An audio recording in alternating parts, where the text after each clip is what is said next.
नमस्कार साथियों, मैं आपका साथी अशोक यादव। साथियों, आज मैं एक महान शहीद, महान क्रांतिकारी और हमारे आदर्श युवाओं के आदर्श, महान शहीद, महान आदर्श, महान क्रांतिकारी हेमू कालानी साहब के बारे में आपसे बात करना चाहता हूँ।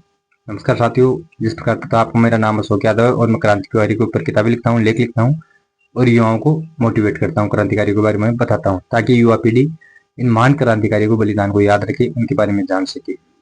इसी कड़ी में साथियों, आज मैं आपको महान शहीद हेमू कालानी साहब के बारे में बताना चाहता हूँ, जिनको अंग्रेजों ने मात्र 19 वर्ष की आयु में फांसी दे दी थी। हेमू कालानी साहब कौन थे, कहाँ के थे, किस प्रकार उन्होंने शहादत पाई, उन्होंने क्या किया, उसके बारे में आपको विस्तार से बताना चाहता हूँ। साथियों, हेमू कालानी साहब का जन्म 23 मार्च 1923 को सुकूर, सिंध जिला, पाकिस्तान के अंदर उनका जन्म स्थान है। सुकूर जो अभी वर्तमान में वो स्थान पाकिस्तान के अंदर है। ये एक सिंधी समाज थे। इनके पिताजी का नाम पेसुमल जी और इनकी माता का नाम था श्री जेठीबाई जी। इनका जन्म स्थान सुकूर, सिंध प्रांत, पाकिस्तान में 23 मार्च 1923 को उनका जन्म स्थान हुआ था। ये शुरू से ही मेधावी छात्र थे, पढ़ाई लिखाई में होशियार थे, लेकिन शुरू से ही उनके मन में क्रांतिकारी विचार थे। ये देश के लिए बहुत कुछ करना चाहते थे इनके मन में। तो ये बाल अवस्था से ही क्रांतिकारी गतिविधियों में लग गए थे और जो भी क्रांतिकारी इनको जो भी कोई काम बताते वो काम करते थे। इन्होंने बहुत ही कम उम्र में जो अपने स्वदेशी आंदोलन हुआ था, जिसमें कि विदेशी सामान को का बहिष्कार करना था, अंग्रेजों के सामानों का बहिष्कार करना था, उस काम में ये बहुत जल्दी ही लग गए थे। तो इन्होंने स्वदेशी आंदोलन में पूरा बढ़ चढ़ कर भाग लिया था।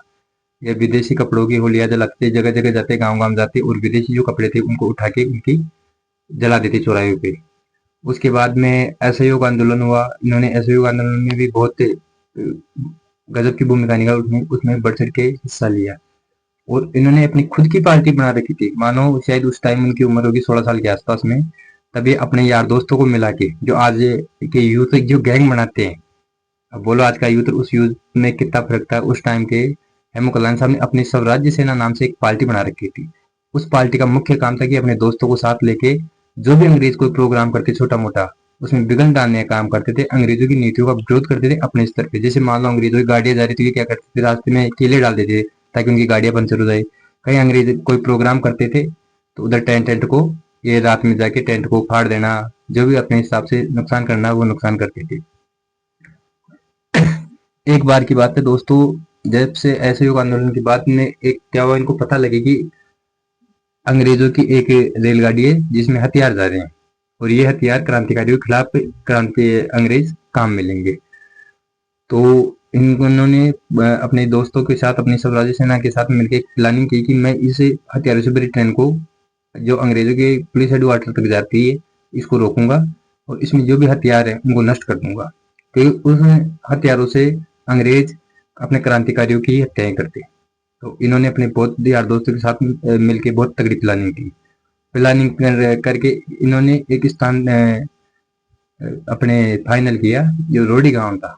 उस गांव से पहले इनको पता था कि इधर से वो हथियारों से भरी ट्रेन जाएगी। तो ये इनकी प्लानिंग ये थी कि मैं इस ट्रेन को पटरी से उतार के इसमें पेट्रोल डाल के इस पे पूरी पे आग लगा दूंगा, ताकि एक्सीडेंट का रूप लगेगा और जो ट्रेन भी रह जाएगी, हथियार भी पूरे नष्ट हो जाएंगे और उसमें जो भी अंग्रेज अधिकारी थे वो और मारे जाएंगे, क्योंकि पटरी से ट्रेन उतरेगी तो वो घायल हो जाएंगे और मैं उसी टाइम पे पेट्रोल डाल के पूरी ट्रेन की आग लगा दूंगा।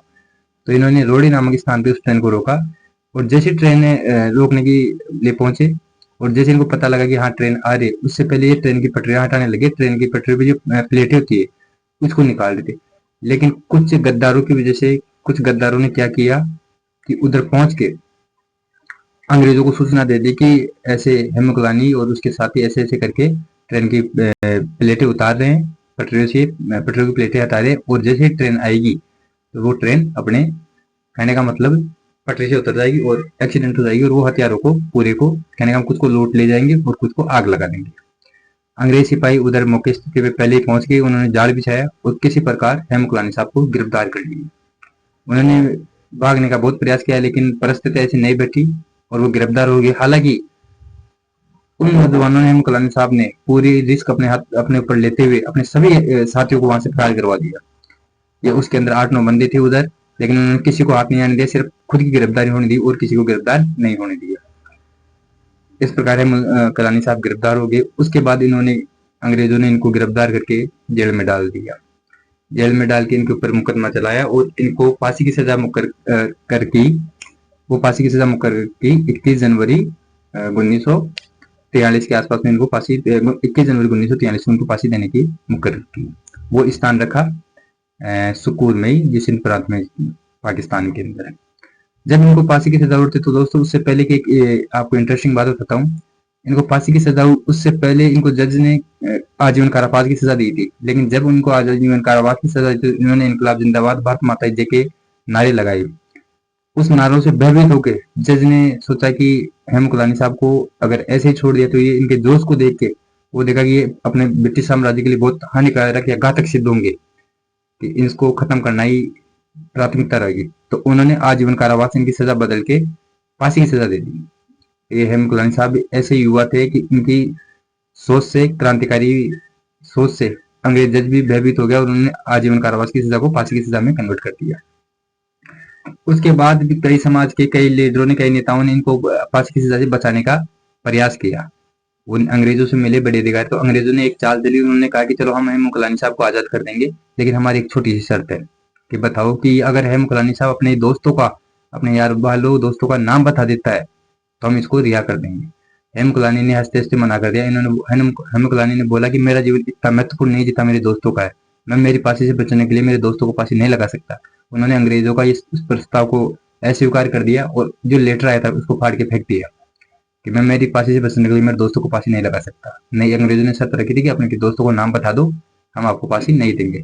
लेकिन महान क्रांतिकारी, महान वीर हेम कुलानी साहब ने उसको मना कर दिया और 21 जनवरी 1943 को हेम कुलानी साहब को सुकूर जेल में सिंध प्रांत में पाकिस्तान में फांसी दे दी गई। आज इनके फांसी दिवस, शहीद दिवस 21 जनवरी को सिंधी समाज युवा दिवस मनाती है। सिंधी युवा दिवस भी 21 जनवरी को मनाया जाता है। तो साथियों, ये आपको छोटा सा प्रयास किया है शहीद हेम कुलानी साहब के बारे में बताने के लिए। कभी आपको उस समय मिले तो इनके बारे में जरूर पढ़ना। कोई भी मार्केट से अच्छी किताब खरीद के इनके बारे में जरूर पढ़ना। क्या सोच थी, कैसे विचार था, कैसा व्यक्तित्व था। मात्र 19 वर्ष की उम्र में, 19 वर्ष भी पूरा नहीं किया था, 18 साल और कुछ 6 महीने के आसपास में समय हुआ था, तब उनको फांसी लग गई थी। तो साथियों, कभी मौका मिलता हो हेम कुलानी साहब के बारे में जरूर पढ़ना। जय हिंद, जय भारत, नमस्कार।